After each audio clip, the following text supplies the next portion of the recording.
Jepang atau juga dikenal sebagai sebutan negeri matahari terbit, kaya akan kebudayaan tradisional dan gak henti-hentinya menarik perhatian wisatawan. Salah satu budaya yang melekat dengan Jepang adalah onsen. Mungkin kamu bertanya-tanya, kenapa sih masih banyak orang Jepang yang mau pergi ke onsen dan gimana awal mulanya onsen bisa jadi salah satu sejarah di Jepang? Yuk kita telusuri bareng-bareng.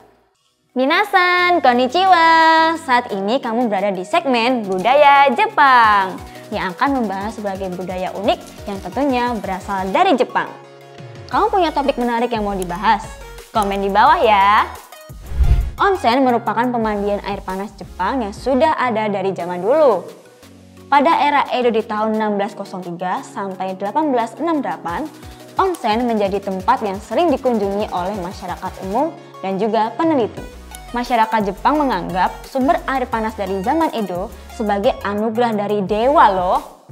Bagi sebagian orang, onsen menjadi rutinitas sehari-hari, terutama setelah pulang dari bekerja atau lelah beraktivitas seharian. Biasanya onsen umum memiliki fasilitas penunjang, seperti ruang beristirahat, ruang untuk relaksasi atau pijat, dan lain sebagainya. Untuk berendam di onsen umum, kita harus membayar 2.000 yen atau sekitar 200 ribuan untuk mendapatkan fasilitas yang lengkap.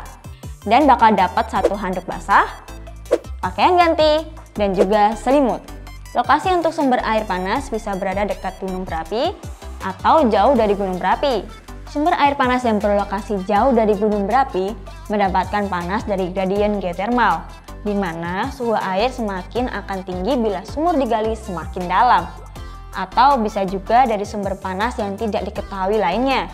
Fun fact, sampai sekarang ini ada sekitar 25.000 sumber air panas di Jepang dan sekitar 3.000 onsen menggunakan air panas alami yang kaya akan mineral. Uniknya nih teman-teman, karena onsen lokasinya dekat dengan gunung berapi, banyak onsen yang dihiasi oleh alam sekitarnya, seperti pegunungan, sungai, atau hutan yang menciptakan suasana alami yang menyejukkan.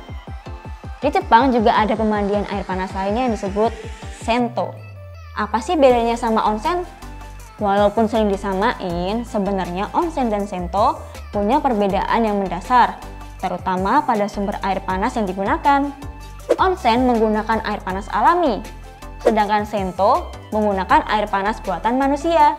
Meskipun keduanya menawarkan pengalaman berendam, aura dan manfaat kesehatan onsen cenderung dianggap lebih tinggi karena kandungan mineral alami dalam airnya. Onsen biasanya dapat ditemukan di tempat-tempat yang memiliki keindahan alami. Berbeda dengan sento yang dapat dengan mudah ditemukan di perkotaan. Tentunya onsen dan sento menghadirkan atmosfer yang berbeda, sehingga para pengunjung bisa memilih tempat yang sesuai dengan preferensinya masing-masing. Kalau kamu berwisata ke Jepang dan pengen nyobain pengalaman berendam dengan air panas di onsen, ada beberapa rekomendasi nih. Yang pertama, ada Hakone Onsen. Terletak di kaki Gunung Fuji, Hakone Onsen menawarkan pemandangan indah dari gunung berapi dan juga danau. Onsen ini terkenal dengan air panas sulfur yang berkhasiat untuk kulit loh. Kedua, ada Kinosaki Onsen.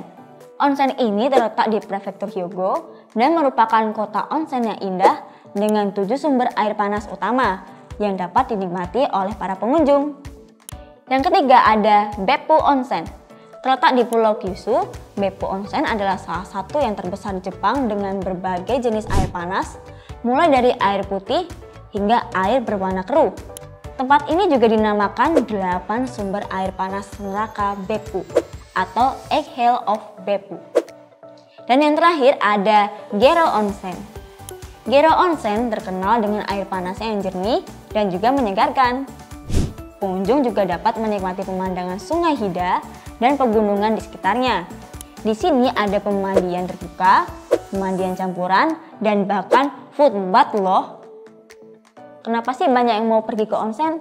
Mending berendam di rumah, lebih irit gak sih? Benar sih. Tapi orang-orang berkunjung ke onsen dengan tujuan tertentu loh. Salah satunya untuk kesehatan. Apalagi onsen kan mengandung banyak mineral ya, karena menggunakan sumber air panas alami. Berbeda kalau berendam sendiri di rumah. Bisa jadi air panas yang digunakan nggak ada manfaatnya selain untuk membersihkan. Air panas onsen yang kaya akan mineral dipercaya dapat membantu meningkatkan sirkulasi darah, meredakan nyeri otot dan sendi, meningkatkan metabolisme tubuh, serta memberikan efek relaksasi pada tubuh dan pikiran. Makanya banyak banget orang Jepang yang pergi ke onsen setelah suntuk bekerja seharian. Beberapa onsen juga memiliki kandungan sulfur yang dapat memberikan manfaat bagi kulit, seperti memperlambat penuaan, serta bisa mengatasi masalah eksim atau jerawat. Pengalaman berendam di onsen juga dianggap dapat meningkatkan tidur dan juga mengurangi stres. Cocok nih buat kamu yang kalau malam sulit tidur. Selain itu, onsen juga dapat membantu mengatasi penyakit pada usia tua, seperti osteoporosis, artritis, dan juga penyakit lainnya. Wah, ternyata banyak juga ya manfaatnya. Semua manfaat ini belum tentu bisa kamu dapetin kalau berendam di bak mandi rumah. Untuk menikmati onsen pun nggak boleh sembarangan. Ada beberapa etika dan juga aturan yang mungkin saja bisa berbeda di antara satu tempat dan tempat lainnya. Namun, umumnya onsen punya beberapa aturan ini. Pertama, sebelum masuk onsen, kamu harus sudah bersih. Di sana biasanya sudah sediakan area untuk mandi. Kenapa harus bersih kalau ujung-ujung juga berendam? Soalnya yang berendam di onsen nggak cuma kamu sendiri. Kita juga pasti nggak mau kan satu kolam dengan orang yang kotor, yang nggak tahu sebelumnya mereka habis ngapain. Jadi ya pastikan untuk menghargai orang lain ya. Ada aturan khusus untuk mereka yang menggunakan tato. Beberapa onsen melarang orang yang punya tato besar untuk masuk. Karena tato di Jepang masih sering dikaitkan dengan geng motor atau kriminalitas. Saat berada di dalam onsen, kamu harus menjaga jarak dan menghindari kontak fisik dengan pengunjung lain untuk menghargai privasi. Dan pastinya nggak boleh berisik ya. Yang terakhir, kalau berendam di onsen, kamu nggak boleh pakai baju sehelai pun. Kamu akan diberi handuk dan ada tempat ganti bajunya. Namun saat berendam, handuk perlu dicopot dan tidak boleh dimasukkan ke dalam kolam. Sekarang kamu tahu kan kenapa onsen jadi pemandian air panas terhot? Nah, itu dia penjelasan seputar onsen. Kamu tertarik buat nyobain? Jangan lupa selalu perhatikan aturan yang berlaku ya. Semoga video kali ini bisa menambah insight kamu seputar budaya Jepang ya. Cari tahu juga hal-hal unik tentang budaya lainnya di channel ini. Terima kasih sudah menonton. Yamatane!